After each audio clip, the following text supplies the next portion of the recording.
eu usei o meu assistente, o ChatGPT, para apresentar a você a linguagem Python. Espero que agora você já tenha pelo menos uma visão geral sobre o que é a linguagem e saiba, acima de tudo, que a palavra Python não está relacionada à cobra, ok? Exatamente da banda de comédia lá que tinha o programa na TV inglesa. Pois bem, agora o que eu vou fazer para encerrarmos esse laboratório? Eu vou pedir ao ChatGPT que gere código Python, programação Python, para resolver um determinado problema. Aí eu vou testar com você no Jupyter Notebook para ver se realmente funciona ou não. E isso que nós vamos fazer vai comprovar que o ChatGPT pode ser uma ferramenta perigosa para iniciantes. O iniciante pode ter muita dificuldade se não souber interpretar, se não souber exatamente o que está sendo feito. O ChatGPT leva em consideração que a pessoa já tem algum conhecimento naquela área, naquele assunto que está conversando com a ferramenta.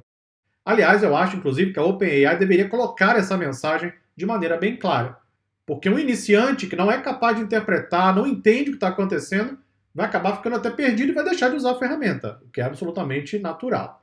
Eu vou mostrar essa dificuldade agora para você e nós vamos conversando e aproveitar e já executar nosso primeiro código Python. Tudo bem? Então vamos lá. Vou fazer o seguinte, eu vou pedir ao ChatGPT isso aqui, ó. Vou colocar aqui no meu prompt. Gere código Python que crie uma lista com os números entre 1 e 100. E então imprima os números pares, mas somente se o número for divisível por 4. Esse é o problema que eu tenho em mãos. Eu quero resolver esse problema via programação de computadores. Quero criar um pequeno programa e executar com linguagem Python, ok? Então aqui já entra a primeira questão. Para usar o ChatGPT, tem que saber fazer a pergunta. Para saber fazer pergunta, tem que ter o quê? Conhecimento, claro. Inclusive, até converso muito com os alunos aqui na DSA, na timeline. Nós temos a timeline da comunidade DSA que é exclusiva, né, para os alunos dos cursos pagos. Lá estou sempre colocando posts, estamos conversando, etc. E eu sempre digo para os alunos, nós medimos o conhecimento de alguém não pela resposta, mas pela pergunta. A pergunta é que define o conhecimento de uma pessoa. Inclusive, eu até acho que os processos de seleção deveriam ser inversos. Os recrutadores deveriam pedir aos recrutados que eles façam perguntas, exatamente para medir o nível de conhecimento. Porque qualquer um decora uma resposta hoje em dia. Não é algo assim tão difícil. Mas saber fazer a pergunta certa, aí tem que ter conhecimento. Então aqui entra a primeira questão.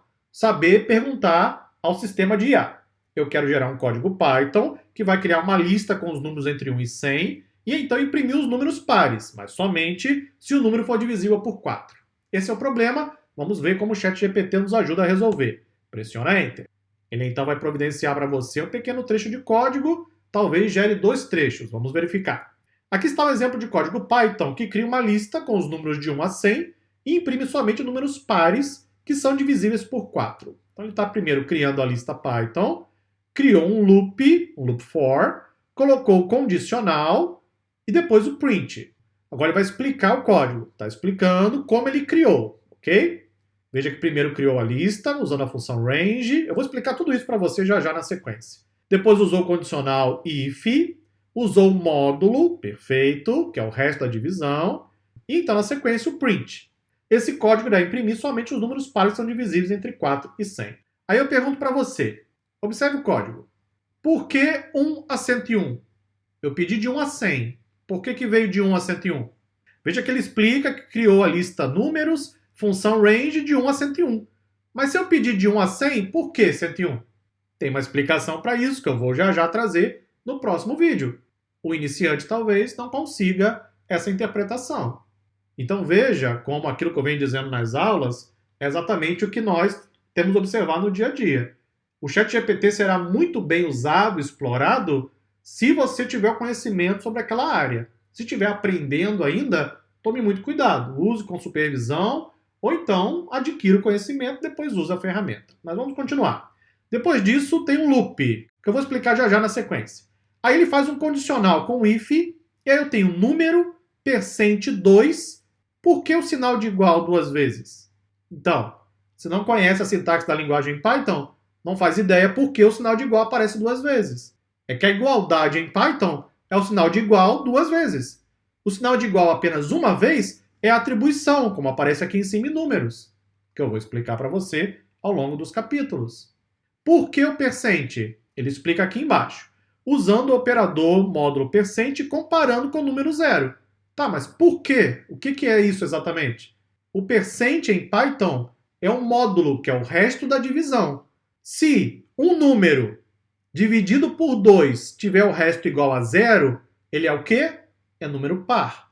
Se o número divisível por 4 tiver o resto igual a zero, atende aquilo que eu pedi na pergunta. Então, ele vai colocar na condição e vai imprimir o resultado para você. Mais uma vez, se você não conhece a sintaxe, não conhece o que está sendo feito, o ChatGPT é inútil. Ele considera que você sabe interpretar o resultado. Então, para iniciantes, isso aqui pode ser bem perigoso. E à medida que você vai aumentando o nível de complexidade do assunto, isso vai se tornando ainda mais crítico. Porque aí você não consegue interpretar o resultado, não sabe se está certo ou não, ou pior ainda, né? Usa e nem sabe explicar o que está acontecendo. Aí gera um resultado inesperado, e aí você vai dizer o quê para o seu chefe? Ah, eu peguei lá no ChatGPT, eu achei que funcionava, mas aí causou um prejuízo de 20 bilhões, por exemplo. É isso que vai fazer? Claro que não, né? Então eu preciso adquirir o conhecimento necessário. Vamos fazer o seguinte, vamos pegar esse código e vamos executar no Jupyter Notebook. Eu vou destrinchar o código para você, ok? Então inicializa o Jupyter Notebook na sua máquina, eu já ensinei como instalar nos vídeos anteriores. Inicializa, abre um Jupyter Notebook novinho, nós vamos executar isso e eu vou explicar. O ChatGPT, pelo menos nesse momento, não permite você executar o código. Você pode copiar, mas você não consegue executar por aqui, porque aqui não é uma interface de execução. Eu preciso de um interpretador e é o que nós temos no Jupyter Notebook. Nos encontramos então no próximo vídeo. Até lá!